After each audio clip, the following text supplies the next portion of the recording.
How the coronavirus could take over your body, without you even knowing it. You call a friend and arrange to meet for lunch.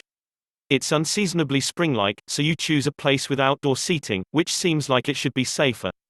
As usual, you take all reasonable precautions, you use hand sanitizer, sit a good distance from other customers, and try to avoid touching your face, though that last part is hard. A part of you suspects that this whole thing might be overblown.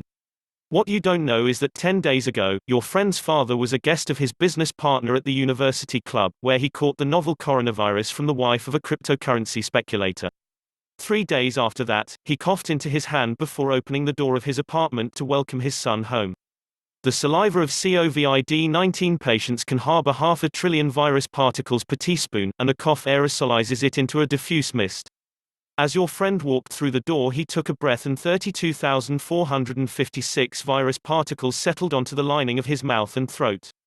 Viruses have been multiplying inside his body ever since. And as he talks, the passage of his breath over the moist lining of his upper throat creates tiny droplets of virus-laden mucus that waft invisibly into the air over your table. Some settle on the as yet uneaten food on your plate, some drift onto your fingers, others are drawn into your nasal sinus or settle into your throat. By the time you extend your hand to shake goodbye, your body is carrying 43,654 virus particles. By the time you're done shaking hands, that number is up to 312,405. One of the droplets gets drawn into the branching passages of your lungs and settles on the warm, wet surface, depositing virus particles into the mucus coating the tissue. Each particle is round and very small. If you magnified a human hair so that it was as wide as a football field, the virus particle would be 4 inches across. The outer membrane of the virus consists of an oily layer embedded with jagged protein molecules called spike proteins. These stick out like the protrusions on a knobby ball chew toy. In the middle of the virus particle is a coiled strand of RNA, the virus's genetic material. The payload. As the virus drifts through the lung's mucus, it bumps into one of the cells that line the surface. The cell is considerably larger than the virus. On the football field scale, it's 26 feet across. 1 billion years of evolution have equipped it to resist attackers. But it also has a vulnerability, a backdoor. Protruding from its surface is a chunk of protein called angiotensin-converting enzyme 2, or ACE2 receptor. Normally, this molecule plays a role in modulating hormone activity within the body. Today, it's going to serve as an anchor for the coronavirus. As the spike protein bumps up against the surface of the lung cell, its shape matches that of the ACE2 so closely that it sticks to it like adhesive. The membrane of the virus then fuses with the membrane of the cell, spilling the RNA contents into the interior of the lung cell. The virus is in. The viral RNA gets busy. The cell has its own genetic material, DNA, that produces copied fragments of itself in RNA form. These are continuously copied and sent into the main body of the cell, where they provide instructions for how to make the proteins that carry out all the functions of the cell. It's like Santa's workshop, where the elves, dutifully hammering out the toys on Santa's instructions, are complexes of RNA and protein called ribosomes. As soon as the viral RNA encounters a ribosome, that ribosome begins reading it and building viral proteins. These proteins then help the viral RNA to copy itself, and these copies then hijack more of the cell's ribosomes. Other viral proteins block the cell from fighting back. Soon the cell's normal business is completely overwhelmed by the demands of the viral RNA, as its energy and machinery are occupied with building the components of countless replica viruses. As they are churned out, these components are transferred on a kind of cellular conveyor belt toward the surface of the cell. The virus membrane and spike proteins wrap around RNA strands, and a new particle is ready. These collect in internal bubbles, called vesicles, that move to the surface, burst open, and release new virus particles into your body by the tens and hundreds of thousands. Meanwhile, spike proteins that haven't been incorporated into new viruses embed themselves directly into the host cell's membrane so that it latches onto the surface of an adjacent cell, like a pirate ship lashing itself to a helpless merchantman. The two cells then fuse, and a whole host of viral RNA swarms over into the new host cell. All up and down your lungs, throat, and mouth, the scene is repeated over and over as cell after cell is penetrated and hijacked. Assuming the virus behaves like its relative, SARS, each generation of infection takes about a day and can multiply the virus a millionfold. The replicated viruses spill out into the mucus, invade the bloodstream, and pour through the digestive system. You don't feel any of this. In fact, you still feel totally fine. If you have any complaint at all, it's boredom. You've been a dutiful citizen, staying at home to practice social distancing, and after 2 days of binging on the Fast and Furious franchise, you decide that your mental health is at risk if you don't get outside. You call up an ex, and she agrees to meet you for a walk along the river. You're hoping that the end of the world zeitgeist might kindle some afternoon recklessness, but the face mask she's wearing kills the vibe. Also, she tells you that she's decided to move in with a guy she met at Landmark. You didn't even know she was into Landmark. She gives you a warm hug as you say goodbye, and you tell her it was great to see her, but you leave feeling deflated. What she doesn't know is that an hour before, you went to the bathroom and neglected to wash your hands afterward. The invisible fecal smear you leave on the arm of her jacket contains 893,405 virus particles. 47 seconds after she gets home, she'll hang up her coat and then scratch an itch at the base of her nose just before she washes her hands.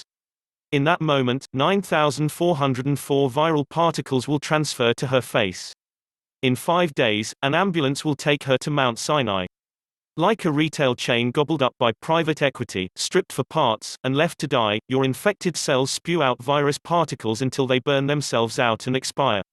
As fragments of disintegrated cells spread through your bloodstream, your immune system finally senses that something is wrong. White blood cells detect the fragments of dead cells and release chemicals called cytokines that serve as an alarm signal, activating other parts of the immune system to swing into action. When responding immune cells identify a cell that has become infected, they attack and destroy it. Within your body, a microscopic battle of the Somme is raging with your immune system leveling its Big Berthas on both the enemy trenches and its own troops. As the carnage mounts, the body's temperature rises and the infected area becomes inflamed. 2 days later, sitting down to lunch, you realize that the thought of eating makes you feel nauseated. You lie down and sleep for a few hours. When you wake up, you realize that you've only gotten worse. Your chest feels tight, and you've got a dry cough that just won't quit. You wonder, is this what COVID-19 feels like? You rummage through your medicine cabinet in vain and ultimately find a thermometer in the back of your linen closet. You hold it under your tongue for a minute and then read the result, 102. Oh no, you think, and crawl back into bed. You tell yourself that it might just be the regular flu, and even if worse comes to worst, you're young-ish and otherwise healthy. You're not in the high-risk group. You're right, of course, in a sense. For most people infected with the coronavirus, that's as far as it goes. With bed rest, they get better. But for reasons scientists don't understand, about 20% of people get severely ill. Despite your relative youth, you're one of them. After 4 days of raging fever and feeling sore all over, you realize that you're sicker than you've ever been in your life. You've got a dry cough that shakes you so hard that your back hurts. Fighting for breath, you order an Uber and head to the nearest emergency room. You leave 376,345,090 virus particles smeared on various surfaces of the car and another 323,443,865 floating in aerosols in the air. At the you're examined and sent to an isolation ward. As doctors wait for the results of a test for the coronavirus, they administer a CT scan of your lungs, which reveals telltale ground glass opacities, fuzzy spots caused by fluid accumulating where the immune system battle is the most intense. Not only have you got COVID-19, but it's led to a kind of intense and dangerous pneumonia called acute respiratory distress syndrome, or ARDS. With all the regular beds already occupied by the many COVID-19 sufferers, you're given a cot in a room alongside 5 other patients. Doctors put you on an intravenous drip to supply your body with nutrients and fluids as well as antiviral medicine. Within a day of your arrival, your condition deteriorates. You throw up for several days and start to hallucinate.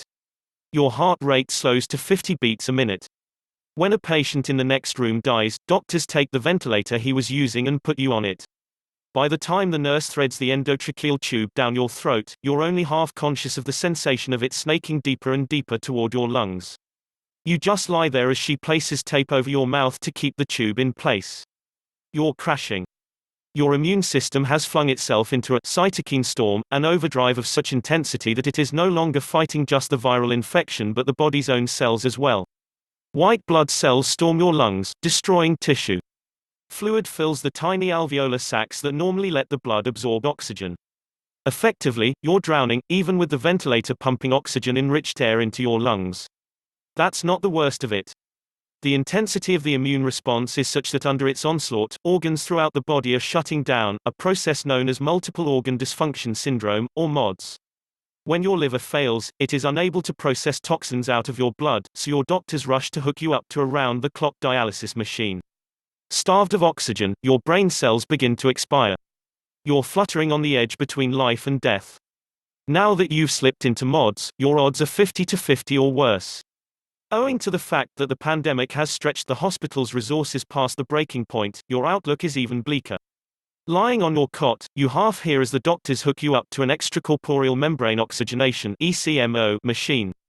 This will take over the work of your heart and lungs and hopefully keep you alive until your body can find its way back to equilibrium. And then, you are flooded with an overwhelming sense of calm. You sense that you have reached the nadir of your struggle. The worst of the danger is over. With the viral attack beaten, your body's immune system will pull back, and you'll begin the slow, painstaking journey to full recovery. Some weeks from now, the doctors will remove the tube from your throat and wheel away the ventilator. Your appetite will come back, and the color will return to your cheeks, and on a summer morning you'll step out into the fresh air and hail a cab for home. And later still, you'll meet the girl who will become your wife, and you'll have 3 children, 2 of whom will have children of their own, who will visit you in your nursing home outside Tampa. That's what your mind is telling itself, anyway, as the last cells of your cerebral cortex burst in starburst waves, like the glowing algae in a midnight lagoon. In the isolation ward, your EKG goes to a steady tone. The doctors take away the ventilator and give it to a patient who arrived this morning.